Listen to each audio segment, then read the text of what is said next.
Chapter 6 For the Love of a Man. When John Thornton froze his feet in the previous December, his partners had made him comfortable and left him to get well, going on themselves up the river to get out a raft of saw logs for Dawson. He was still limping slightly at the time he rescued Buck, but with the continued warm weather, even the slight limp left him. And here, lying by the river bank through the long spring days, watching the running water, listening lazily to the songs of birds and the hum of nature, Buck slowly won back his strength. A rest comes very good after one has traveled 3,000 miles, and it must be confessed that Buck waxed lazy as his wounds healed, his muscles swelled out, and the flesh came back to cover his bones.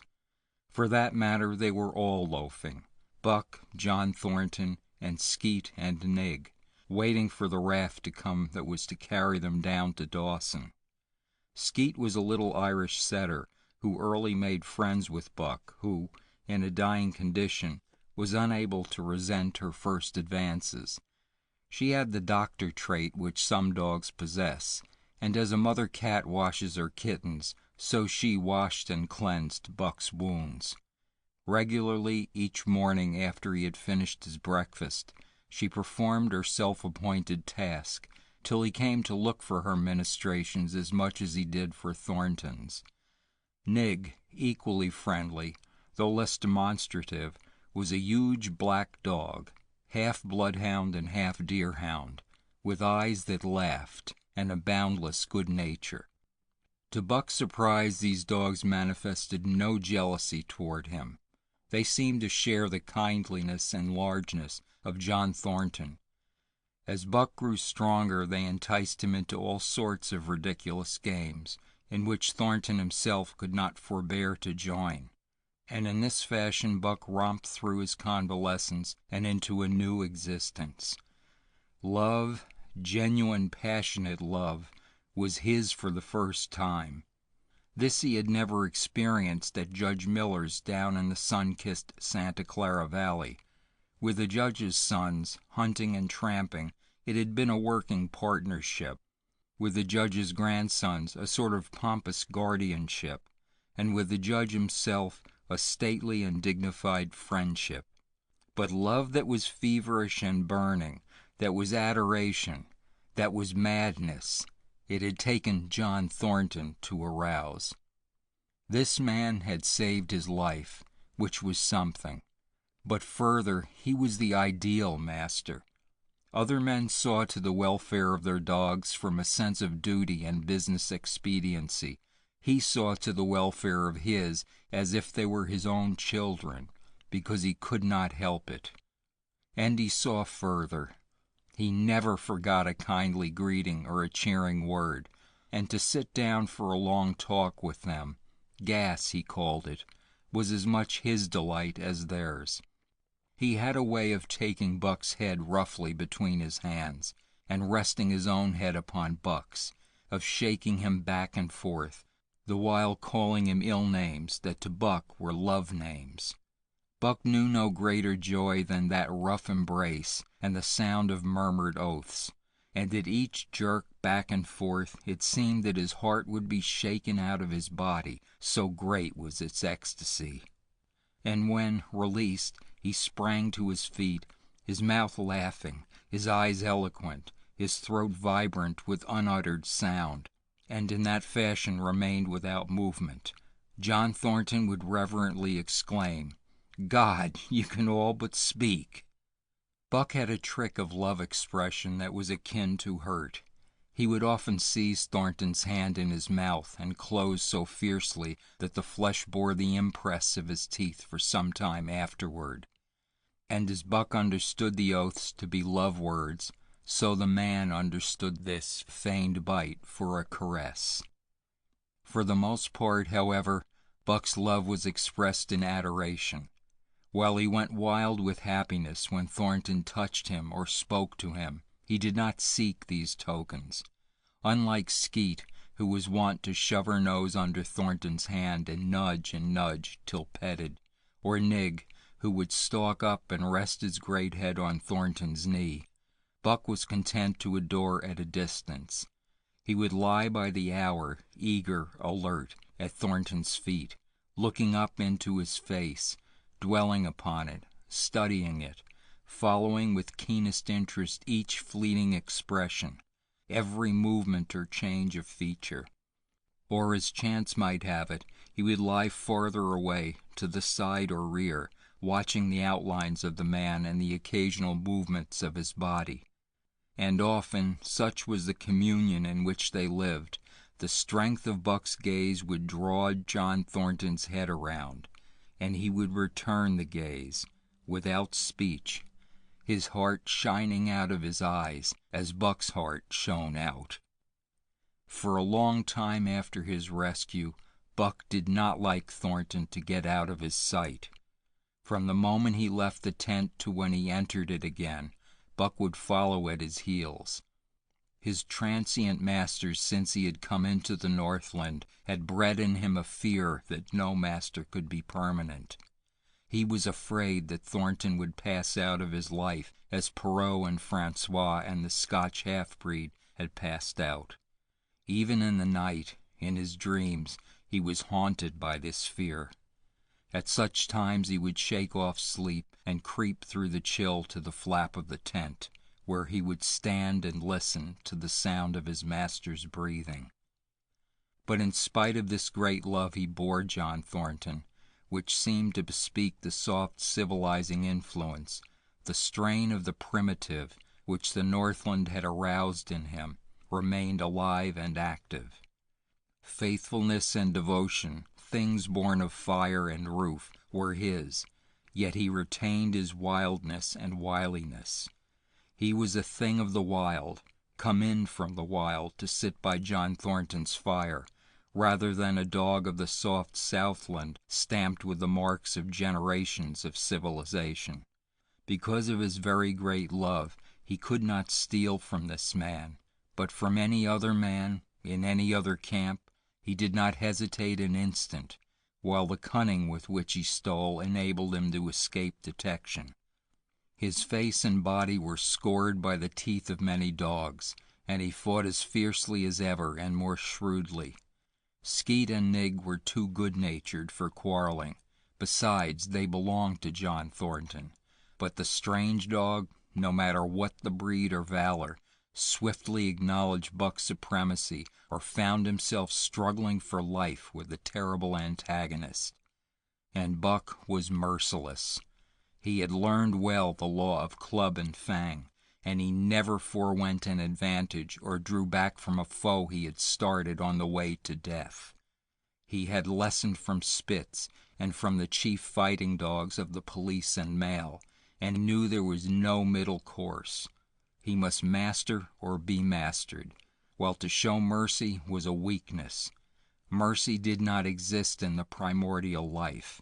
It was misunderstood for fear, and such misunderstandings made for death. Kill or be killed, eat or be eaten, was the law, and this mandate, down out of the depths of time, he obeyed. He was older than the days he had seen and the breaths he had drawn. He linked the past with the present, and the eternity behind him throbbed through him in a mighty rhythm to which he swayed as the tides and seasons swayed. He sat by John Thornton's fire, a broad-breasted dog, white-fanged and long-furred, but behind him were the shades of all manner of dogs, half-wolves and wild wolves, urgent and prompting, tasting the savor of the meat he ate, thirsting for the water he drank, scenting the wind with him, listening with him and telling him the sounds made by the wild life in the forest, dictating his moods, directing his actions, lying down to sleep with him when he lay down, and dreaming with him and beyond him and becoming themselves the stuff of his dreams. So peremptorily did these shades beckon him, that each day mankind and the claims of mankind slipped farther from him. Deep in the forest a call was sounding, and as often as he heard this call, mysteriously thrilling and luring. He felt compelled to turn his back upon the fire and the beaten earth around it, and to plunge into the forest, and on, he knew not where or why, nor did he wonder where or why, the call sounding imperiously, deep in the forest. But as often as he gained the soft unbroken earth and the green shade, the love for John Thornton drew him back to the fire again. Thornton alone held him. The rest of mankind was as nothing. Chance travelers might praise or pet him, but he was cold under it all, and from a too demonstrative man he would get up and walk away. When Thornton's partners, Hans and Pete, arrived on the long-expected raft, Buck refused to notice them till he learned they were close to Thornton. After that he tolerated them in a passive sort of way, accepting favors from them as though he favored them by accepting. They were of the same large type as Thornton, living close to the earth, thinking simply and seeing clearly, and ere they swung the raft into the big eddy by the sawmill at Dawson, they understood Buck and his ways, and did not insist upon an intimacy such as obtained with Skeet and Nig. For Thornton, however, his love seemed to grow and grow. He, alone among men, could put a pack upon Buck's back in the summer traveling. Nothing was too great for Buck to do when Thornton commanded. One day they had grub-staked themselves from the proceeds of the raft and left Dawson for the headwaters of the Tanana. The men and dogs were sitting on the crest of a cliff which fell away straight down to naked bedrock 300 feet below. John Thornton was sitting near the edge, Buck at his shoulder. A thoughtless whim seized Thornton, and he drew the attention of Hans and Pete to the experiment he had in mind. "Jump, Buck," he commanded, sweeping his arm out and over the chasm. The next instant he was grappling with Buck on the extreme edge, while Hans and Pete were dragging them back into safety. "It's uncanny," Pete said, after it was over and they had caught their speech. Thornton shook his head. "No, it is splendid, and it is terrible, too. Do you know, it sometimes makes me afraid." "I'm not hankering to be the man that lays hands on you while he's around," Pete announced conclusively, nodding his head toward Buck. "By jingo," was Hans's contribution. "Not mineself either." It was at Circle City, ere the year was out, that Pete's apprehensions were realized. Black Burton, a man evil-tempered and malicious, had been picking a quarrel with a tenderfoot at the bar, when Thornton stepped good-naturedly between. Buck, as was his custom, was lying in a corner, head on paws, watching his master's every action. Burton struck out, without warning, straight from the shoulder. Thornton was sent spinning, and saved himself from falling only by clutching the rail of the bar. Those who were looking on heard what was neither bark nor yelp, but a something which is best described as a roar, and they saw Buck's body rise up in the air as he left the floor for Burton's throat. The man saved his life by instinctively throwing out his arm, but was hurled backward to the floor with Buck on top of him. Buck loosed his teeth from the flesh of the arm and drove in again for the throat. This time the man succeeded only in partly blocking, and his throat was torn open.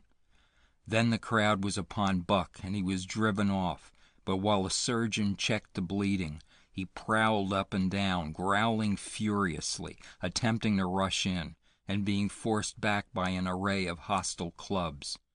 A miners' meeting, called on the spot, decided that the dog had sufficient provocation, and Buck was discharged. But his reputation was made, and from that day his name spread through every camp in Alaska. Later on, in the fall of the year, he saved John Thornton's life in quite another fashion. The three partners were lining a long and narrow poling boat down a bad stretch of rapids on the 40-mile creek. Hans and Pete moved along the bank, snubbing with a thin manila rope from tree to tree, while Thornton remained in the boat, helping its descent by means of a pole, and shouting directions to the shore. Buck, on the bank, worried and anxious, kept abreast of the boat, his eyes never off his master. At a particularly bad spot, where a ledge of barely submerged rocks jutted out into the river, Hans cast off the rope and, while Thornton poled the boat out into the stream, ran down the bank with the end in his hand to snub the boat when it had cleared the ledge. This it did, and was flying downstream in a current as swift as a mill race, when Hans checked it with a rope and checked too suddenly. The boat flirted over and snubbed into the bank bottom up, while Thornton, flung sheer out of it, was carried downstream toward the worst part of the rapids, a stretch of wild water in which no swimmer could live. Buck had sprung in on the instant, and at the end of 300 yards, amid a mad swirl of water, he overhauled Thornton. When he felt him grasp his tail, Buck headed for the bank, swimming with all his splendid strength. But the progress shoreward was slow, the progress downstream amazingly rapid. From below came the fatal roaring where the wild current went wilder and was rent in shreds and spray by the rocks which thrust through like the teeth of an enormous comb. The suck of the water as it took the beginning of the last steep pitch was frightful, and Thornton knew that the shore was impossible. He scraped furiously over a rock, bruised across a second, and struck a third with crushing force. He clutched its slippery top with both hands, releasing Buck, and above the roar of the churning water shouted, "Go, Buck, go!" Buck could not hold his own, and swept on downstream, struggling desperately, but unable to win back. When he heard Thornton's command repeated, he partly reared out of the water, throwing his head high, as though for a last look, then turned obediently toward the bank. He swam powerfully and was dragged ashore by Pete and Hans at the very point where swimming ceased to be possible and destruction began. They knew that the time a man could cling to a slippery rock in the face of that driving current was a matter of minutes, and they ran as fast as they could up the bank to a point far above where Thornton was hanging on. They attached the line with which they had been snubbing the boat to Buck's neck and shoulders, being careful that it should neither strangle him nor impede his swimming, and launched him into the stream. He struck out boldly, but not straight enough into the stream. He discovered the mistake too late, when Thornton was abreast of him and a bare half-dozen strokes away while he was being carried helplessly past. Hans promptly snubbed with the rope, as though Buck were a boat. The rope thus tightening on him in the sweep of the current, he was jerked under the surface, and under the surface he remained till his body struck against the bank and he was hauled out. He was half drowned, and Hans and Pete threw themselves upon him, pounding the breath into him and the water out of him. He staggered to his feet and fell down. The faint sound of Thornton's voice came to them, and though they could not make out the words of it, they knew that he was in his extremity. His master's voice acted on Buck like an electric shock. He sprang to his feet and ran up the bank ahead of the men to the point of his previous departure. Again the rope was attached and he was launched, and again he struck out, but this time straight into the stream. He had miscalculated once, but he would not be guilty of it a second time. Hans paid out the rope, permitting no slack, while Pete kept it clear of coils. Buck held on till he was on a line straight above Thornton. Then he turned, and with the speed of an express train headed down upon him. Thornton saw him coming, and as Buck struck him like a battering ram, with the whole force of the current behind him, he reached up and closed with both arms around the shaggy neck. Hans snubbed the rope around the tree, and Buck and Thornton were jerked under the water. strangling, suffocating, sometimes one uppermost and sometimes the other, dragging over the jagged bottom, smashing against rocks and snags, they veered in to the bank.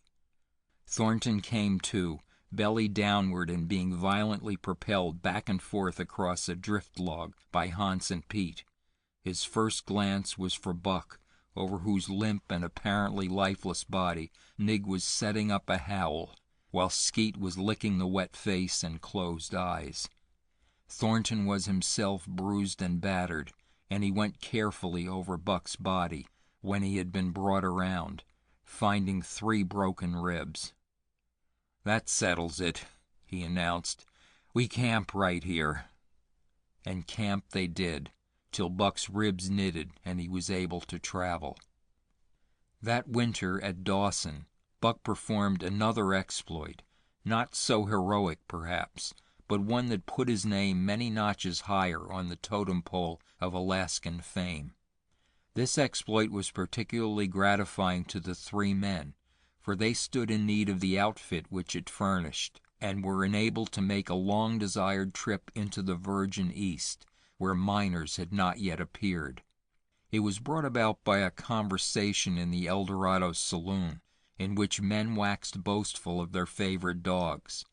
Buck, because of his record, was the target for these men, and Thornton was driven stoutly to defend him. At the end of half an hour, one man stated that his dog could start a sled with 500 pounds and walk off with it. A second bragged 600 for his dog, and a third 700. "Pooh, said John Thornton. "Buck can start 1,000 pounds. "And break it out, and walk off with it for 100 yards?" demanded Mathewson, a bonanza king, he of the 700 vaunt. "And break it out, and walk off with it for 100 yards, John Thornton said coolly. "Well," Mathewson said, slowly and deliberately, so that all could hear, "I've got $1,000 that says he can't, and there it is." So saying, he slammed a sack of gold dust of the size of a Bologna sausage down upon the bar. Nobody spoke. Thornton's bluff, if bluff it was, had been called. He could feel a flush of warm blood creeping up his face. His tongue had tricked him. He did not know whether Buck could start 1,000 pounds. 1/2 a ton! The enormousness of it appalled him. He had great faith in Buck's strength, and had often thought him capable of starting such a load, but never, as now, had he faced the possibility of it, the eyes of a dozen men fixed upon him, silent and waiting. Further, he had no $1,000, nor had Hans or Pete. "I've got a sled standing outside now, with 20 50-pound sacks of flour on it," Mathewson went on with brutal directness, "so don't let that hinder you." Thornton did not reply. He did not know what to say. He glanced from face to face in the absent way of a man who has lost the power of thought and is seeking somewhere to find the thing that will start it going again. The face of Jim O'Brien, a Mastodon king and old-time comrade, caught his eyes. It was as a cue to him, seeming to rouse him to do what he would never have dreamed of doing. "Can you lend me 1,000?" he asked, almost in a whisper. "Sure," answered O'Brien, thumping down a plethoric sack by the side of Mathewson's, "though it's little faith I'm having, John, that the beast can do the trick." The Eldorado emptied its occupants into the street to see the test. The tables were deserted, and the dealers and gamekeepers came forth to see the outcome of the wager and to lay odds. Several hundred men, furred and mittened, banked around the sled within easy distance. Mathewson's sled, loaded with 1,000 pounds of flour, had been standing for a couple of hours, and in the intense cold, it was 60 below zero, the runners had frozen fast to the hard-packed snow. Men offered odds of 2 to 1 that Buck could not budge the sled. A quibble arose concerning the phrase "break out." O'Brien contended it was Thornton's privilege to knock the runners loose, leaving Buck to break it out from a dead standstill. Mathewson insisted that the phrase included breaking the runners from the frozen grip of the snow. A majority of the men who had witnessed the making of the bet decided in his favor, whereat the odds went up to 3-1 against Buck. There were no takers. Not a man believed him capable of the feat. Thornton had been hurried into the wager, heavy with doubt, and now that he looked at the sled itself, the concrete fact, with the regular team of 10 dogs curled up in the snow before it, the more impossible the task appeared. Mathewson waxed jubilant. 3-1, he proclaimed. I'll lay you another 1,000 at that figure, Thornton. What do ye say? Thornton's doubt was strong in his face, but his fighting spirit was aroused, the fighting spirit that soars above odds, fails to recognize the impossible, and is deaf to all save the clamor for battle. He called Hans and Pete to him. Their sacks were slim, and with his own the 3 partners could rake together only $200. In the ebb of their fortunes, this sum was their total capital, yet they laid it unhesitatingly against Mathewson's 600. The team of 10 dogs was unhitched, and Buck, with his own harness, was put into the sled. He had caught the contagion of the excitement, and he felt that in some way he must do a great thing for John Thornton. Murmurs of admiration at his splendid appearance went up. He was in perfect condition, without an ounce of superfluous flesh, and the 150 pounds that he weighed were so many pounds of grit and virility. His furry coat shone with the sheen of silk. Down the neck and across the shoulders, his mane, in repose as it was, half bristled and seemed to lift with every movement, as though excess of vigor made each particular hair alive and active. The great breast and heavy forelegs were no more than in proportion with the rest of the body, where the muscles showed in tight rolls underneath the skin. Men felt these muscles and proclaimed them hard as iron, and the odds went down to 2-1. Gad, sir, stuttered a member of the latest dynasty, a king of the skookum benches. I offer you 800 for him, sir, before the test, sir. 800 just as he stands. Thornton shook his head and stepped to Buck's side. You must stand off from him, Mathewson protested. Free play and plenty of room. The crowd fell silent. Only could be heard the voices of the gamblers vainly offering 2-1. Everybody acknowledged Buck a magnificent animal, but 20 50-pound sacks of flour bulked too large in their eyes for them to loosen their pouch strings. Thornton knelt down by Buck's side. He took his head in his 2 hands and rested cheek on cheek. He did not playfully shake him, as was his wont, or murmur soft love curses, but he whispered in his ear, "As you love me, Buck, as you love me," was what he whispered. Buck whined with suppressed eagerness. The crowd was watching curiously. The affair was growing mysterious. It seemed like a conjuration. As Thornton got to his feet, Buck seized his mittened hand between his jaws, pressing in with his teeth and releasing slowly, half reluctantly.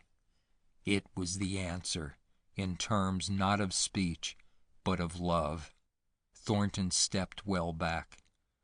"Now, Buck," he said. Buck tightened the traces, then slacked them for a matter of several inches. It was the way he had learned. "Gee!" Thornton's voice rang out, sharp in the tense silence. Buck swung to the right, ending the movement in a plunge that took up the slack and with a sudden jerk arrested his 150 pounds. The load quivered, and from under the runners arose a crisp crackling. "Haw!" Thornton commanded. Buck duplicated the maneuver, this time to the left. The crackling turned into a snapping, the sled pivoting and the runners slipping and grating several inches to the side. The sled was broken out. Men were holding their breaths, intensely unconscious of the fact. "Now, mush!" Thornton's command cracked out like a pistol shot. Buck threw himself forward, tightening the traces with a jarring lunge. His whole body was gathered compactly together in the tremendous effort, the muscles writhing and knotting like live things under the silky fur. His great chest was low to the ground, his head forward and down, while his feet were flying like mad, the claws scarring the hard-packed snow in parallel grooves. The sled swayed and trembled, half started forward. One of his feet slipped, and one man groaned aloud. Then the sled lurched ahead in what appeared a rapid succession of jerks, though it never really came to a dead stop again. Half an inch, 2 inches. The jerks perceptibly diminished. As the sled gained momentum, he caught them up, till it was moving steadily along. Men gasped and began to breathe again, unaware that for a moment they had ceased to breathe. Thornton was running behind, encouraging Buck with short, cheery words. The distance had been measured off, and as he neared the pile of firewood which marked the end of the 100 yards, a cheer began to grow and grow, which burst into a roar as he passed the firewood and halted at command. Every man was tearing himself loose, even Matthewson. Hats and mittens were flying in the air. Men were shaking hands, it did not matter with whom, and bubbling over in a general incoherent babble. But Thornton fell on his knees beside Buck. Head was against head, and he was shaking him back and forth. Those who hurried up heard him cursing Buck, and he cursed him long and fervently, and softly and lovingly. "Gad, sir," spluttered the Skookum Bench King. "I'll give you 1,000 for him, sir, 1,000, sir, 1,200, sir." Thornton rose to his feet. His eyes were wet. The tears were streaming frankly down his cheeks. "Sir," he said to the Skookum Bench King, "no, sir. You can go to hell, sir. It's the best I can do for you, sir." Buck seized Thornton's hand in his teeth. Thornton shook him back and forth. As though animated by a common impulse, the onlookers drew back to a respectful distance, nor were they again indiscreet enough to interrupt. End of chapter 6.